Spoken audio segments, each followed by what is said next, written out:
Thank you for having me here today to speak to you guys. I think these kind of events are really important, and they're particularly important at times where we have a very dynamic market, shall we say, in Alberta and in Canada, in fact. And that was really the beginning of a conversation with Haskane around resiliency.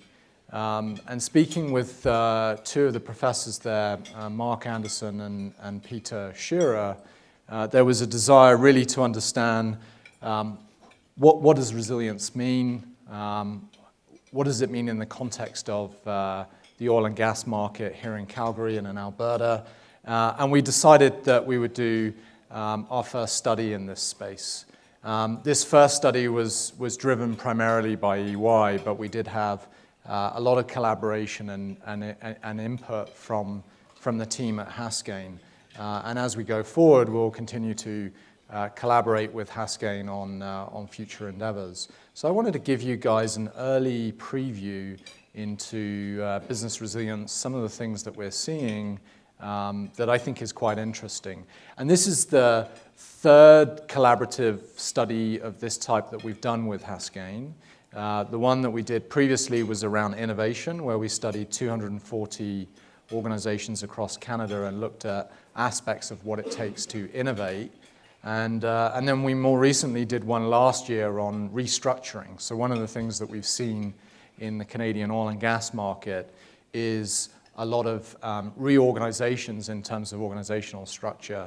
And there's actually some interesting insights around what it takes to restructure an organization really well, and some of the pitfalls that many organizations fall into when they start to move people around, move departments around, and make significant headcount changes that we've seen in the last 3 years, certainly in this city.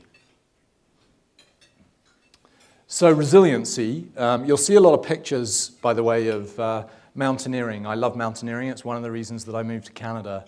And I think it tells a good story in terms of the importance of resiliency, whether you're on an expedition to the South Pole, climbing Mount Everest or Mount McKinley.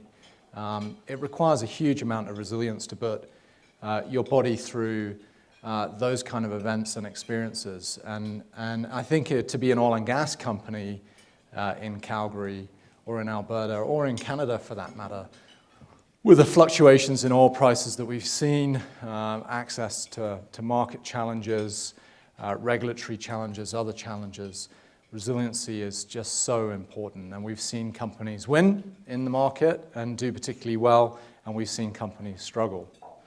So what did we do? We went out and talked to 70 executives across the city. I don't know how many academics there are in the room,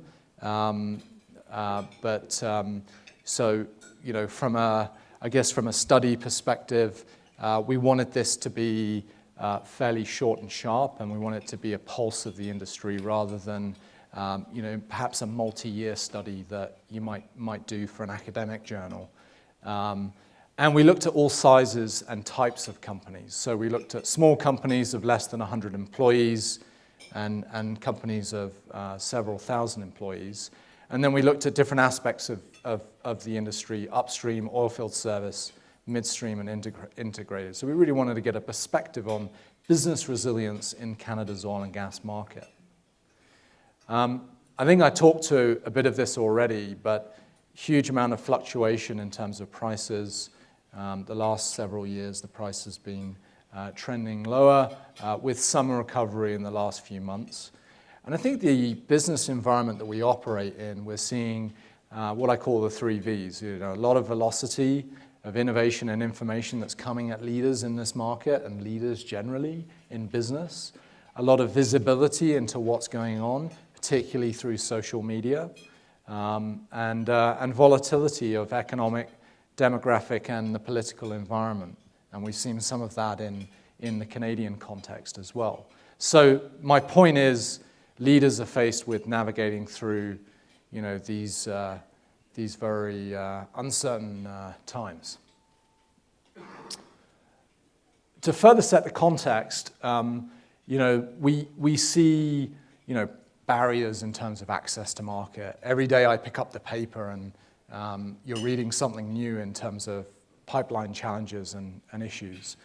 In our business at EY, we have one department that deals with bankruptcy and works with those kind of organizations. It says 18 up there. Those are direct, published, upstream companies. The number is a lot larger when you look at the services and the companies that go around the industry. The official number in terms of job losses in the province is 45,000. Again, I actually think that number is a lot higher when you look at connected services, direct, indirect.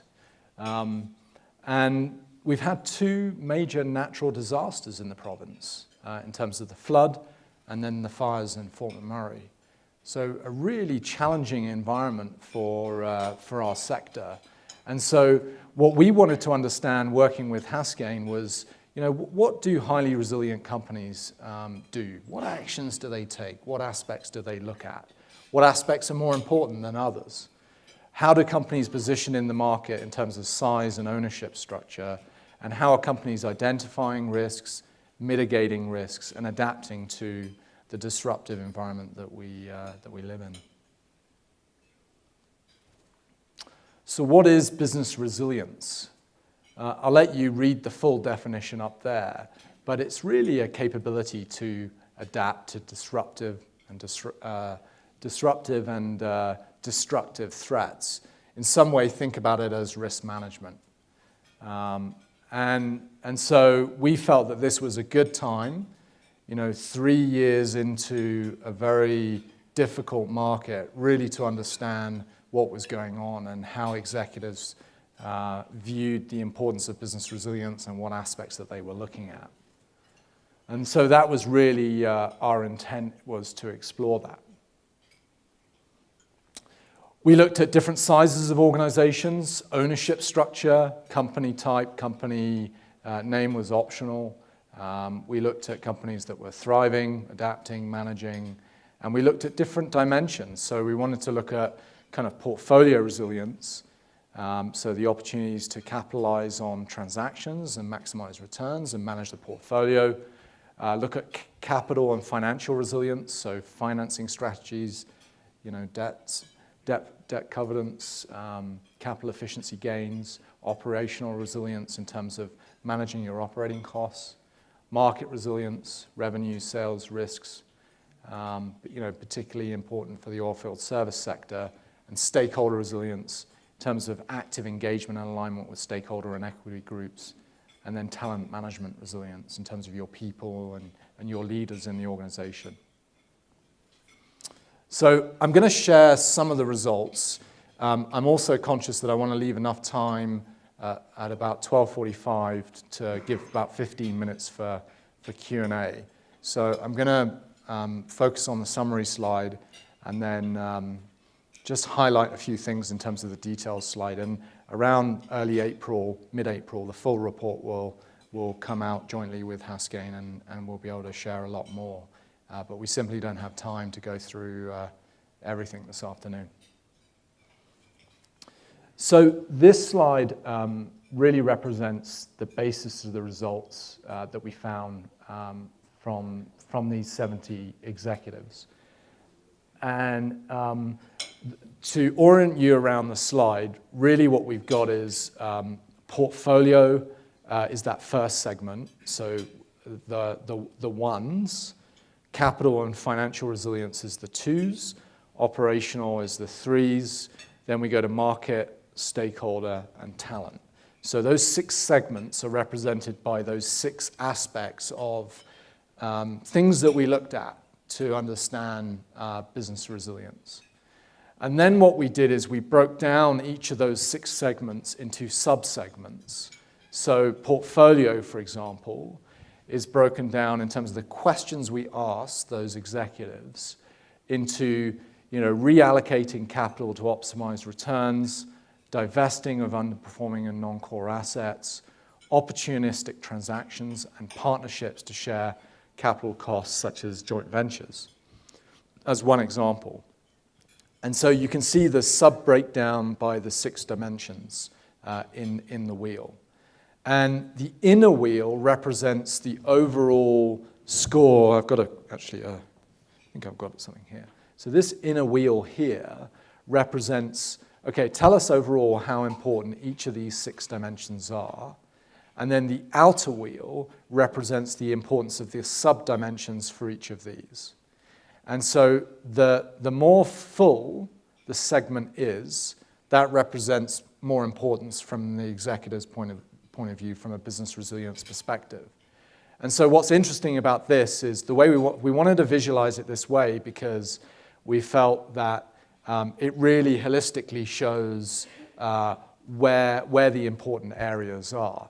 So if we start in the middle circle, what we learned from the studying of these 70 responses from these executives in different organizations is really the most important areas with these 2. Operational resilience, the cost to operate your assets, the cost per barrel, the cost per MMBTU, and capital and financial resilience in terms of flexible financing, for example. And so the least important areas, which received the lowest responses, was around talent, stakeholder, and market, and then portfolio somewhere in between. So not really a surprise. Executives in Calgary are really, and I spend a lot of time working with executives, advising executives. I was in Fort McMurray with Suncor a couple of weeks ago, talking with one of the executives that runs Base Plant up there, and it's all about cost per barrel. How do we drive, the cost per barrel by $1, $1.50 further? How do we squeeze more out of the asset? It's a big focus for these types of organizations. And then clearly, capital and financial resilience, when you look at aspects of flexible and long-term financing, achieving your debt covenants, strong working capital performance, robust management of legacy liabilities. Looking at those aspects, we can see overall very important. And then in the sub-dimensions, probably the most important sub-dimension in this area is around flexible and long-term financing. And we see in operational resilience, for example, the most important piece being around greater management of those operating costs, as I talked about. So really it reconfirms what we already thought with some data to support it. And then when you look up here around portfolio, still fairly important, maybe somewhere in the middle. The most important aspect being around reallocating capital to optimize returns. Lots of companies looking at how do we rebalance our portfolio? Do we even want to be in Canada? Maybe we move to the US, where there's a different business environment. Maybe we move to different parts of Canada. It's constantly a capital allocation decision. I remember being a few years ago at an LNG conference in Vancouver, and one of the senior executives for LNG at Shell getting up on stage in front of about 2,000 people. And he was pretty clear to the group, and there was a lot of government in that group as well. He said, you guys have got to earn the right to our capital. This is simply a capital allocation decision. We will put our capital where we get the greatest return on that investment, where we believe that there's a stable, easy environment to work within. Pretty simple. And it's a business decision. It's about creating value for shareholders, as we all know in this room in particular. And so the data talks to me when I look at it, just the importance of optimizing that capital and being careful about where you allocate your capital to maximize the returns for your shareholders. So this is the overview. I think there's a couple of things that I've drawn out there, and then a couple of the dimensions that are of particular importance. So let's look at some of the details. How are we doing in terms of time? Good, 20 after. Okay. So let's dive in a little bit. So let's start with portfolio resilience, the first dimension. So there's a couple of observations and insights that I'll let you read as I go through these charts.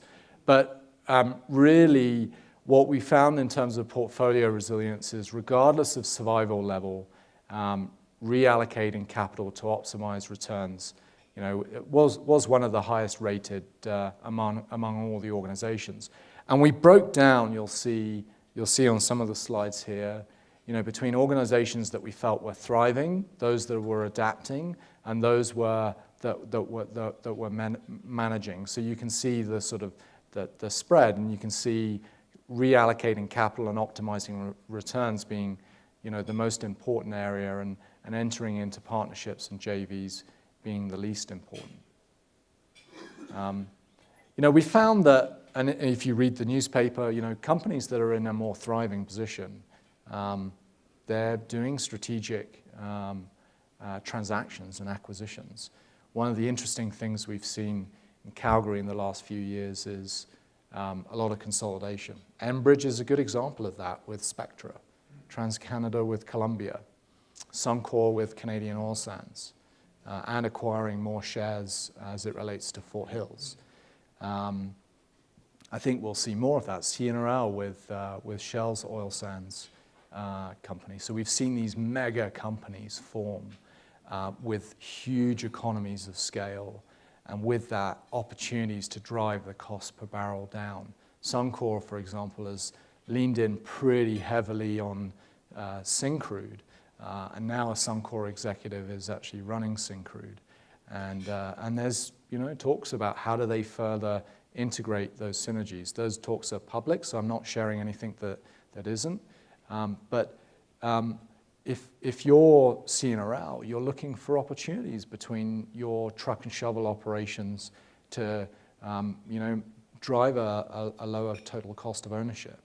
Can we get different and better contracts from Komatsu and Caterpillar in terms of the trucks that we use by greater scale and higher purchasing power?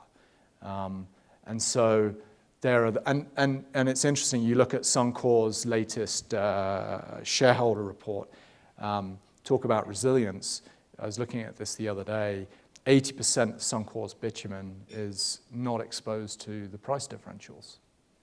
So they've been able to create commercial agreements. They've got value in the integrated nature of their value chain from upstream, through to downstream and the retail pump, to perhaps be resilient at a different level to other companies that are purely upstream, maybe don't have the same commercial arrangements or the economies of scale that are really, really struggling in this environment with some of the challenges that we've got. If I move to the next dimension, capital and financial resilience. So we see the different aspects of capital and financial resilience in terms of flexible long-term financing. And so the teal color represents very important. And so these are organized in terms of importance. This was the most important area around this dimension. And then this was the least important. So that's what we see there. So companies are managing through the downturn, focusing on regaining their capital performance and adequately trying to manage their working capital. This was an important area, came through loud and clear. Operational resilience.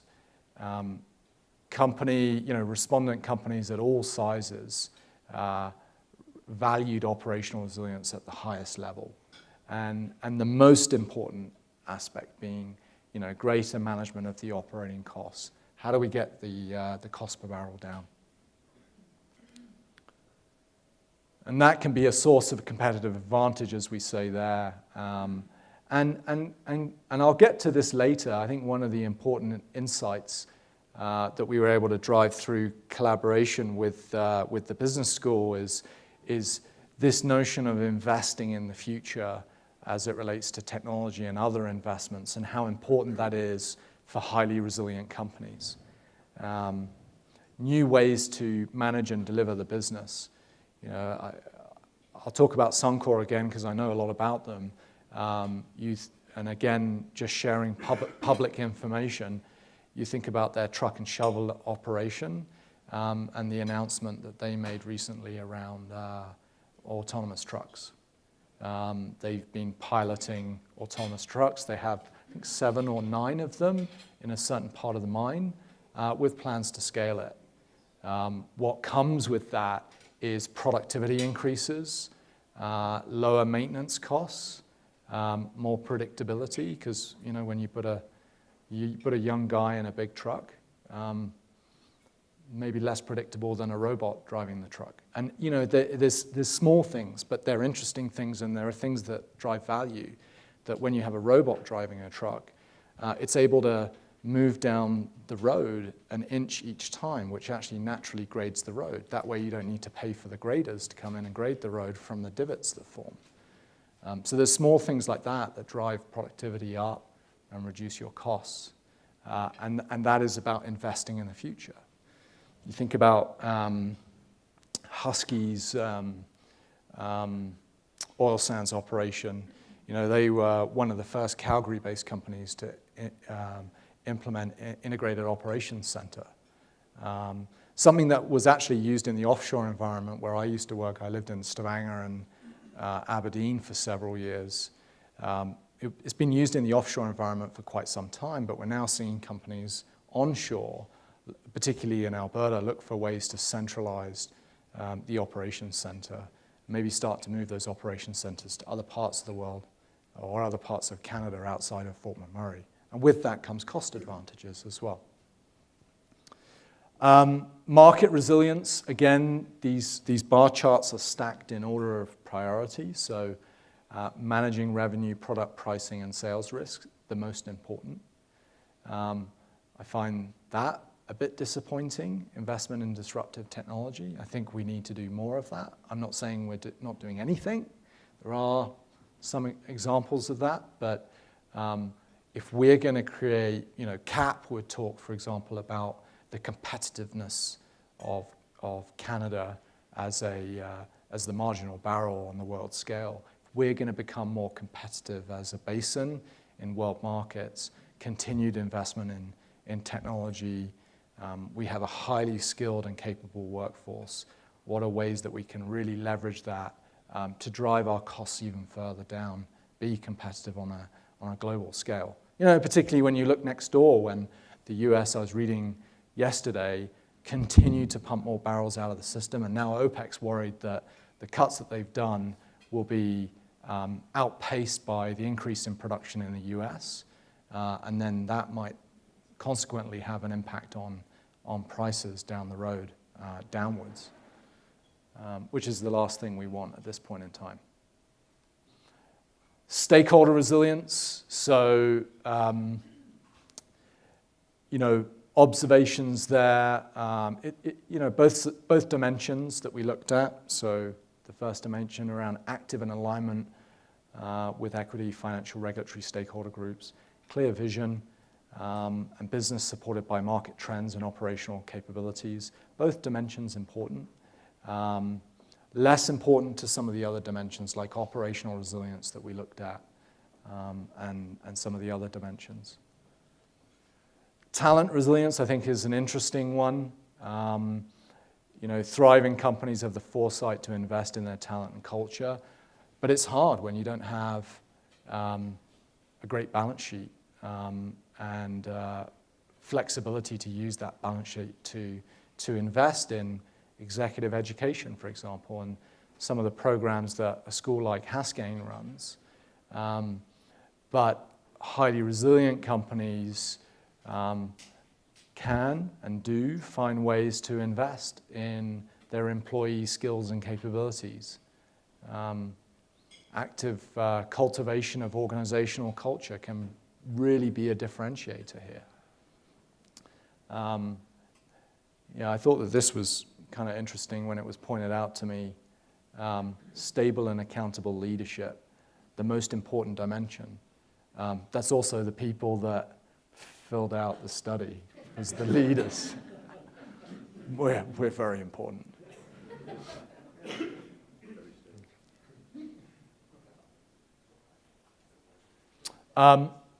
So that was really the last of the 6 dimensions that we looked at. So a few insights that that come out of the study, I think, and by the way, this is the beginning of a journey. I think EY is going to continue to collaborate with Haskell on other aspects of resilience over the next 2 years. We think that this is an important area. It's why EY got behind this, and I think Haskell feels the same way. Probably one of the most interesting things that collectively we felt was important was this aspect of those companies in the study that are more investment focused and those companies that are more management focused.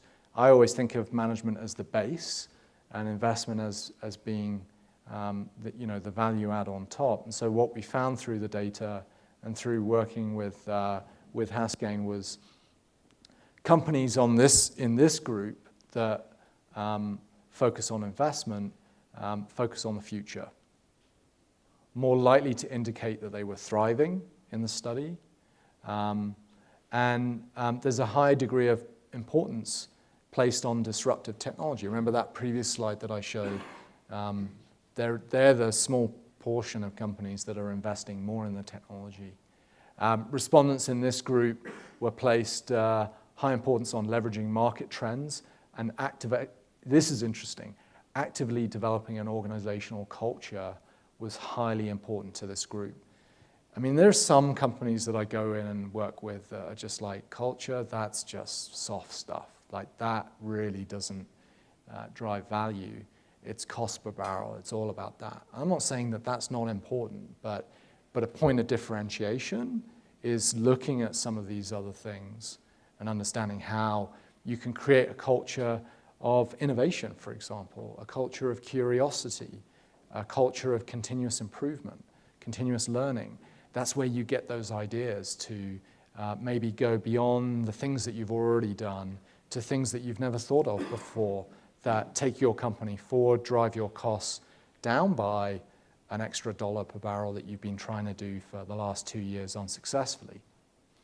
And then we've got those companies in the management space focused on the present.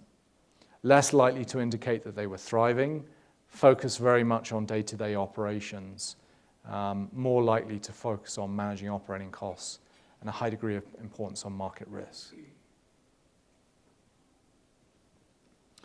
If we just take the conclusions a little bit further, 90% of companies said, yes, we're set up for success during the next downturn. So I think that let's wait and see how that plays out. Management activities are important for everyone. So to my previous slide, I'm not saying this stuff is not important, but we found that thriving organizations tend to do more of this. Reacting appropriately to risks is critical to success. Organizations that are thriving are actively identifying, mitigating, and adapting to those risks. And then I think I talked about this earlier as it relates to the consolidation we've seen in upstream and pipeline, in the pipeline sector. Larger organizations are able to pay more attention to a broader focus.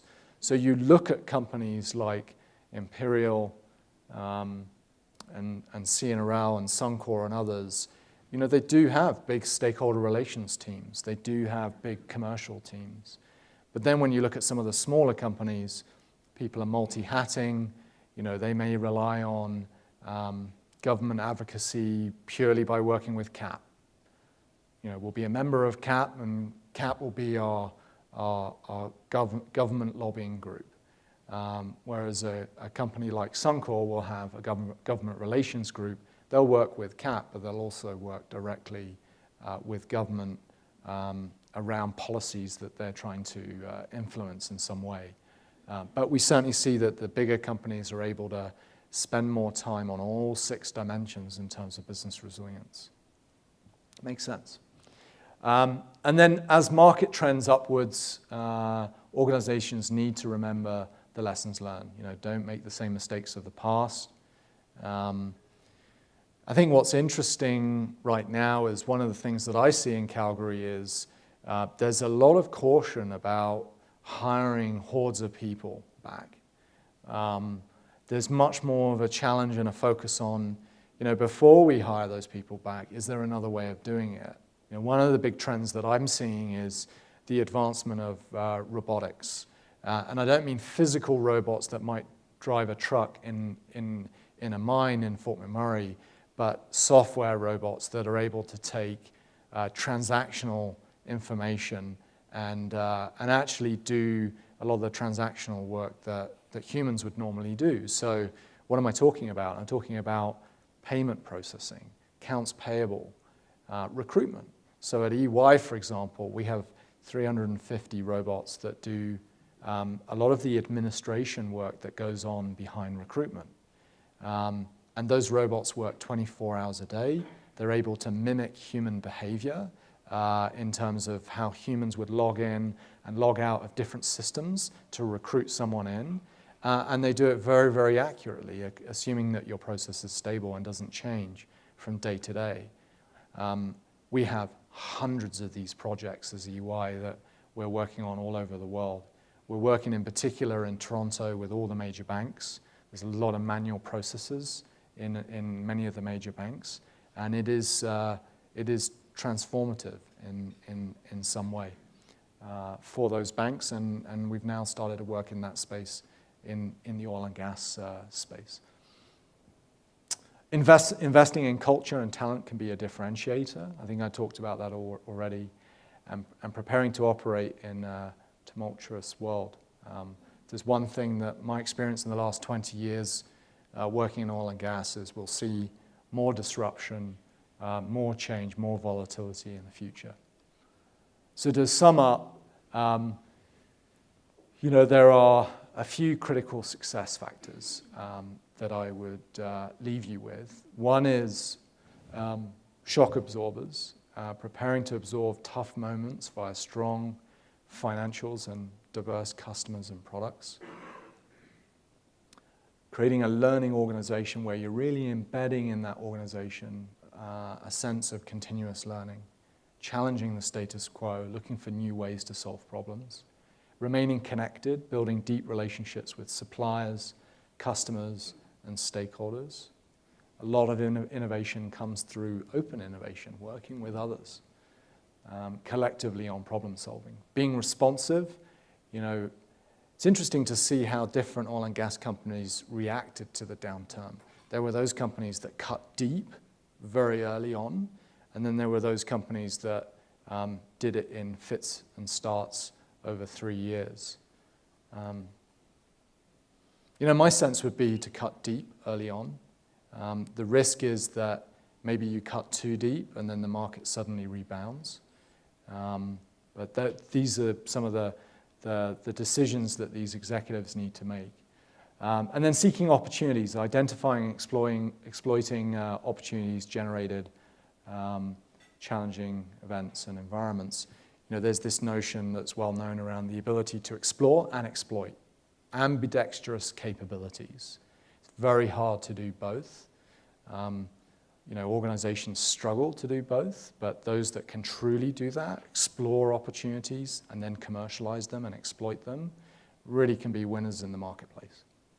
And there's just some examples there on the right. So that's it. How are we doing for time? Great. We can jump to Q&A. Okay, so any questions? Yeah. Thank you for your presentation.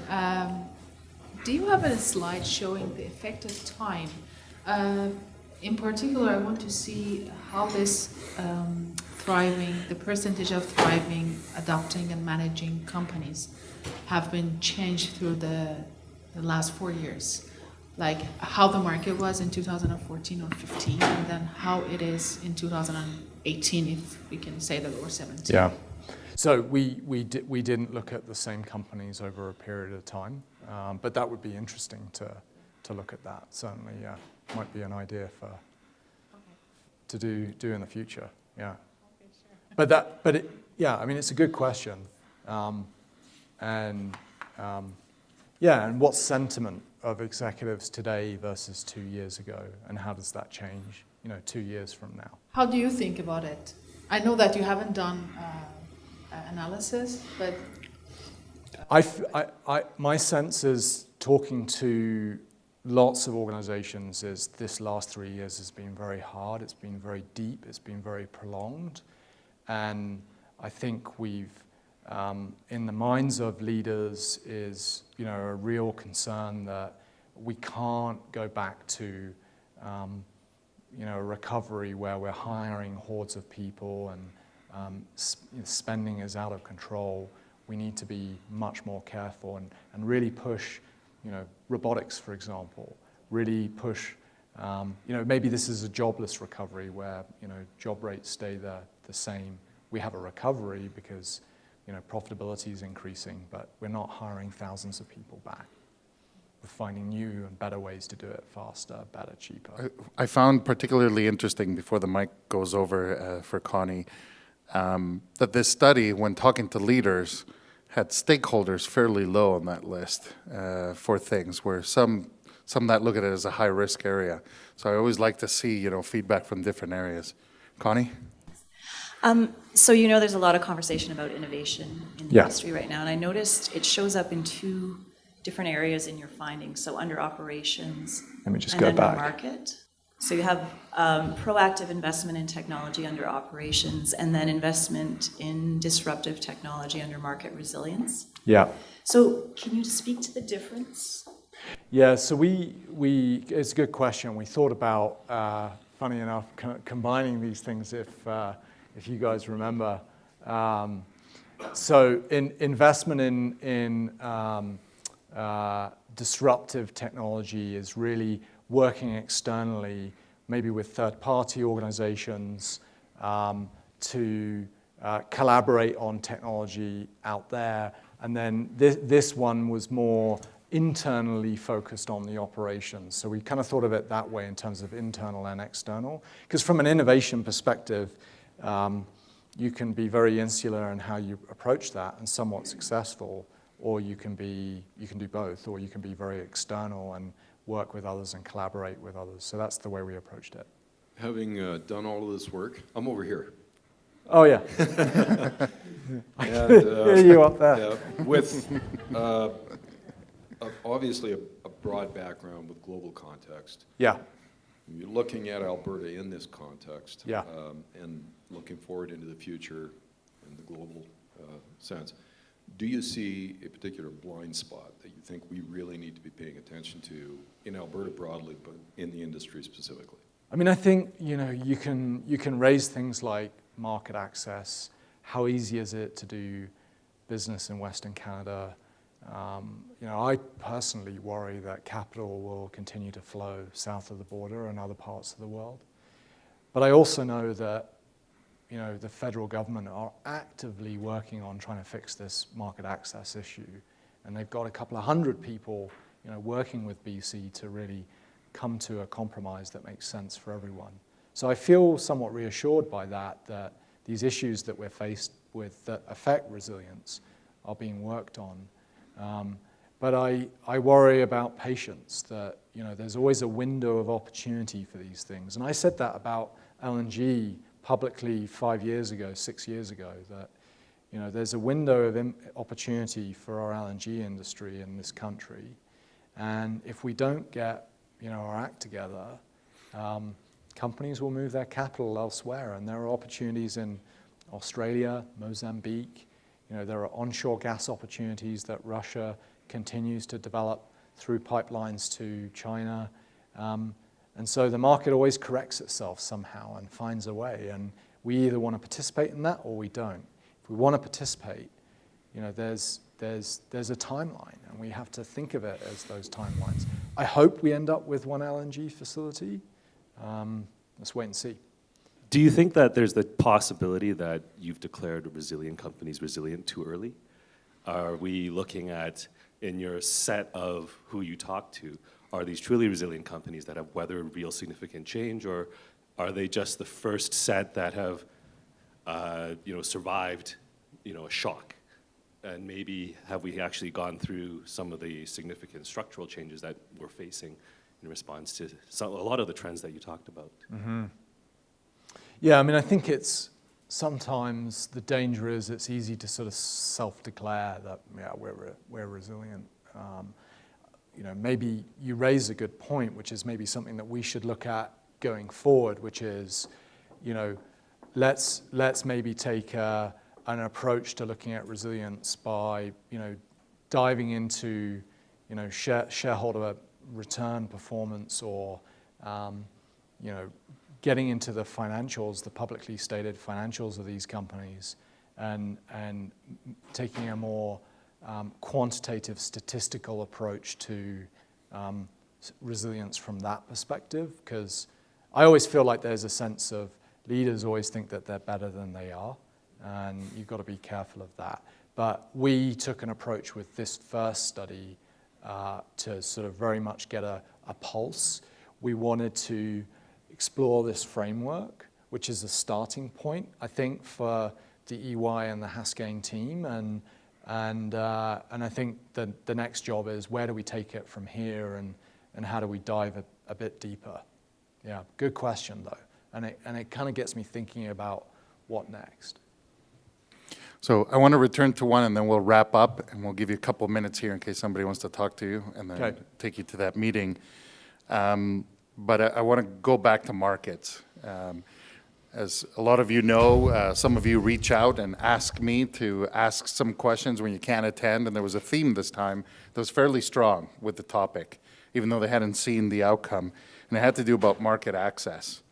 And they looked at the future demand in markets and access to tidewater, which you've commented they feel optimistic about, with government folks working on. But when they look at the big scheme of things for resiliency from a company perspective, they kind of said there's a macro environment out there that we can't really control, even though we might try. And then there's the things that a company can do. And so this access to tidewater affects all of us, but what can the company really actively do internally to become resilient when we don't know the answer to that, or we don't know what's going to happen? It's kind of out of our hands. Easy question to answer, yeah, no, right? I like that. I like that question a lot, and I think it talks to this portfolio dimension, and particularly reallocating capital, and how important this piece is. And there's some, there's some good public examples of companies out there. I mean, you look at Enerplus, for example. They've continued to shift their portfolio to the US. I was reading, I think this morning, the Encana CEO is moving to Denver. And what I was surprised was, he's moving to Denver, and he was saying, we're not shifting the headquarters.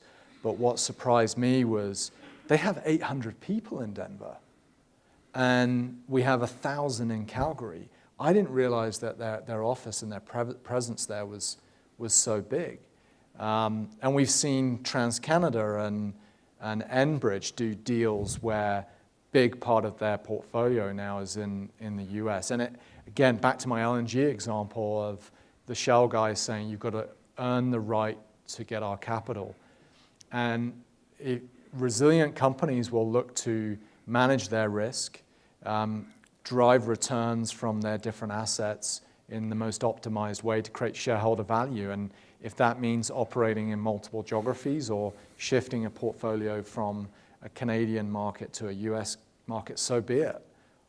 It's about where they can be successful as a company, create opportunities for employees and returns to shareholders. And we'll continue to see companies do that. I think it's a shame that we've seen lots of the Eurocos leave this market, and American companies like Apache.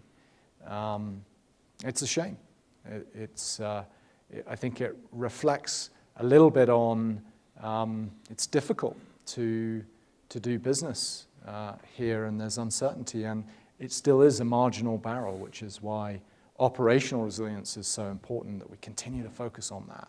It has also created opportunities for Canadian companies to step into the void, like CNRL, Suncor, Cenovus, and some others. Excuse me, over the last 10 years, up until a couple of years ago, the Chinese have put a lot of money into Canada. They've stopped doing it in the last little while. Do you think our Prime Minister got that message when he went to China a year ago? And maybe that'll help the Trans Mountain Pipeline? Oh, look, I mean, I'm not about to throw the Prime Minister under the bus. I'm on camera.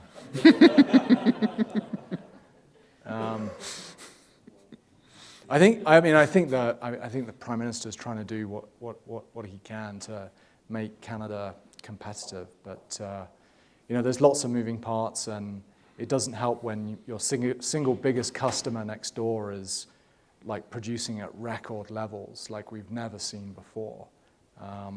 We've got to diversify, and I think, to be fair, like the federal government are, what I've seen and what I've heard, they are working day and night to get us that pipeline and support that. So we'll wait and see.